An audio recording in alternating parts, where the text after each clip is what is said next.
One of the most popular tax structures for high-income families in Australia just got completely obliterated by the budget, and most people haven't processed what that actually means yet.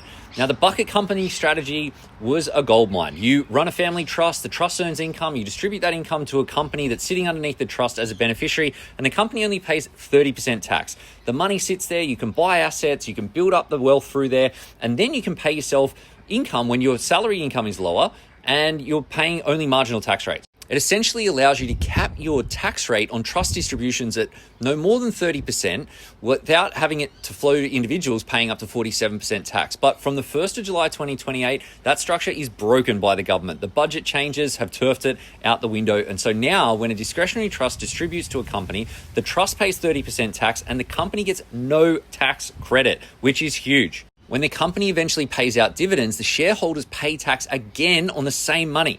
The government has basically deliberately engineered double taxation in a way to shut down trusts. And the part that a lot of people don't realize yet is that investing through a company still works pretty cleanly. If you've got an investment company that's owning your investments directly, the company still pays 30% tax.